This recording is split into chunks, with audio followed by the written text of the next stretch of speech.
Last lecture में हमने restriction enzymes के हेल्प से डबल स्टैंडर्ड लॉन्ग डीएनए को स्मॉल फ्रैगमेंट्स में कन्वर्ट किया। तो ये करने का कारण यही था कि वो एंडोन्यूक्लियस एक स्पेसिफिक जगह पे क्लीव्स बनाता है, स्पेसिफिक रिस्ट्रिक्शन साइट्स पे कट करता है, जिसके वजह से हमारा डिजायर्ड सीक्वेंस जो है वो भी कट हो जाता है। लेकिन हम ऐसे विजुअली डिफरेंशिएट नहीं कर सकते कि ये हमारा डिजायर्ड सीक्वेंस है, ये हमारे काम का नहीं है। तो वो डिफरेंशिएट करने के लिए, वो सेपरेट करने के लिए हम ये agarose gel electrophoresis technique use करते हैं। इसमें होता क्या है, separation of DNA fragments according to the charge and molecular size in the presence of electric field. मतलब इलेक्ट्रिक फील्ड मतलब पॉजिटिव एंड नेगेटिव चार्ज के कैथोड के बीच में, पॉजिटिव नेगेटिव इलेक्ट्रोड्स के बीच में हम डीएनए फ्रैगमेंट्स को अलग करेंगे according to the size and charge. अब ये कैसे, समझो कि ये वो जेल है, अगारोस जेल है, सॉलिडिफाइड अगारोस जेल, और इसमें वेल्स होते हैं यहाँ पर ऐसे, जहाँ पे डीएनए सैंपल को लोड करते हैं। उस जहाँ पे वेल्स होते हैं उसी के साइड होता है कैथोड और नीचे होता है एनोड। तो कैथोड होता है नेगेटिव चार्ज और एनोड होता है पॉजिटिवली चार्ज। और डीएनए हमेशा नेगेटिव टू पॉजिटिव ही ट्रैवल करेगा, क्योंकि डीएनए खुद नेगेटिवली चार्ज होता है।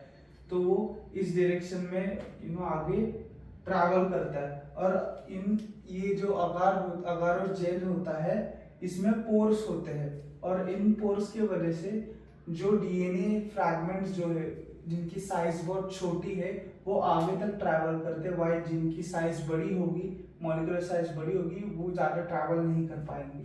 तो इस तरीके से वो सेपरेट होते हैं, और हमें समझता है जो पीछे फ्रैगमेंट सेपरेट हुए हैं इन the presence of electric field, वो उनकी साइज बड़ी है, उन डीएनए फ्रैगमेंट की साइज बड़ी है, वाइल जो आगे है उनकी साइज कम है। राइट। तो हम ये जेल प्रिपरेशन कैसे करते हैं, agarose gel tris acetate EDT buffer यानी टी बफर यूज करते हैं हम। अगारोस जेल एक सॉलिडिफाइड एजेंट होता है, माने ये जो लिक्विड फॉर्म से सॉलिड फॉर्म में कन्वर्ट ये अगारोस करता है, और यही एक डीएनए सैंपल को एक मीडिया देगा जिसमें वो ट्रैवल कर पाएगा। ट्रिस एसिटेट ईडीटी बफर, तो इसके तीन पार्ट होते हैं, ट्रिस बफर, H2O, ईडीटी।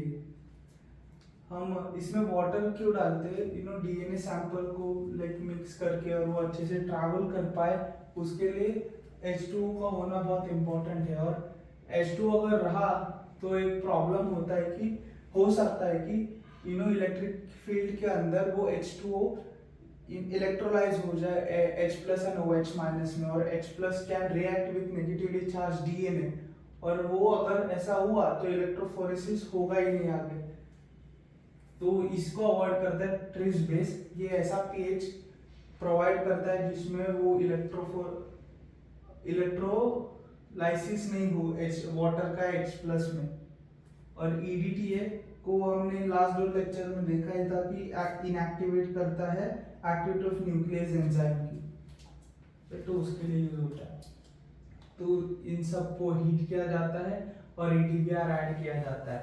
ईटीबीआर क्यों ऐड करते हैं कि जब सब कुछ हो जाए, लोड कर कर हो जाए, उसके बाद एंडिंग में यूवी ट्रांसइल्यूमिनेटर के अंडर हम इसको ऑब्जर्व कर पाए, तब वो फ्लोरेसेंट कलर देगा, फ्लोरेसेंट शो करेगा। तो इसीलिए ईटीबीआर ऐड करते हैं। इसको केयरफुल ऐड किया जाता है क्योंकि ये कार्सिनोजेनिक होता है। तो ये सब हम एक जेल कास्टिंग ट्रे में पोर करते हैं, और ये पोर करने के बाद उसके ऊपर कोम्स डालते हैं, जिसकी वजह से वो वेल्स फॉर्म होते हैं, और उन्हीं वेल्स में डीएनए सैंपल को लोड करते हैं। ये जल्दी लोड नहीं करते हम, कुछ टाइम तक रुकते हैं, क्योंकि कोम्स ऐड करने के बाद वो कूल डाउन होना चाहिए जेल। ऐसे ही हम ऐड करेंगे डीएनए तो वो कुछ काम का नहीं होगा, खराब हो जाएगा सब कुछ, इसलिए सॉलिडिफाइड करेंगे और बाद में उन वेल्स के अंदर डीएनए सैंपल हम ऐड करेंगे। तो ये रहा जेल प्रिपरेशन। अब डीएनए सैंपल प्रिपरेशन में कुछ इंपॉर्टेंट पार्ट है, like gel loading dye, DNA, EDT और glycerol. Gel loading dye bromophenol blue और ज़ाइलिन साइनॉल एफएफ से बनता है।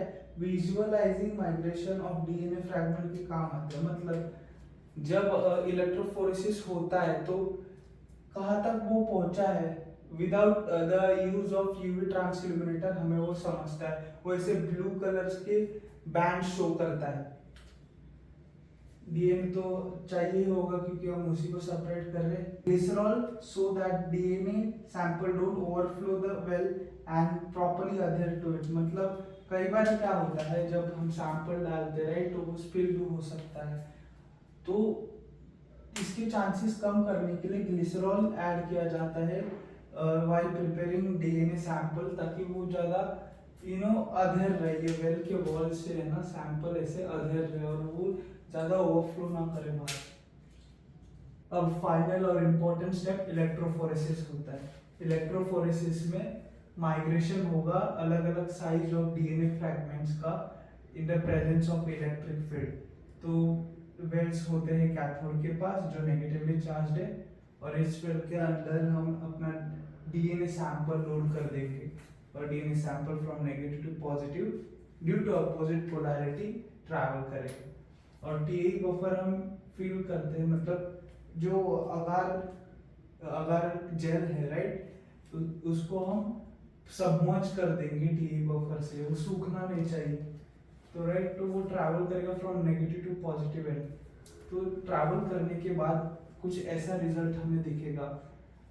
जनरली वो ब्लू ब्रोमोफिनॉल ब्लू हम डालते हैं डीएनए सैंपल बनाते टाइम, तो वो डाई के वजह से वो ब्लू दिखता है, जेल के ऊपर ब्लू मार्किंग होती है, बट मैंने वो रेड कलर से दिखा है।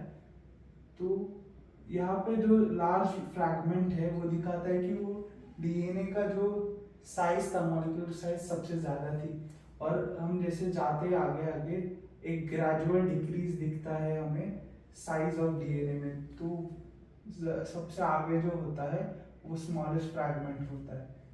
तो हमें ये हम साइड से देख पा रहे हैं कि साइड से ऐसा दिखता है, जब टॉप व्यू से अगर हम देखें वो कुछ ऐसा दिखता है। यहाँ पे कैथोड, यहाँ पे एनोड, ऐसा फ्लो रहता है।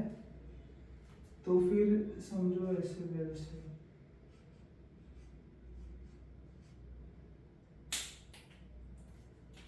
यहाँ पर लोड किया तो हमें फ्रैगमेंट अलग अलग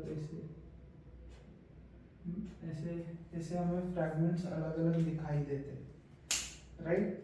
तो हमें फ्रैगमेंट्स अलग अलग दिखाई देते तो हमें समझ में आता है कि यहाँ के ऊपर के साइड पे जो है वो लार्जर फ्रैगमेंट से उनके मॉलिक्यूलर साइज ज़्यादा है, और जो नीचे वाले हैं उनके कम मॉलिक्यूलर साइज है। तो ऐसे हम सेपरेट करते हैं फ्रैगमेंट्स को। अगर हम लोडिंग जेल डालेंगे तो हमें लाइक कलर ही दिखेगा इसका कि ब्लू कलर का है, ब्रोमोफिनॉल ब्लू अगर डालेंगे तो। लेकिन जब हम इसे यूवी ट्रांसइल्यूमिनेटर के नीचे ऑब्जर्व करेंगे तब ये ग्लो करेगा due to the presence of ईटीबीआर।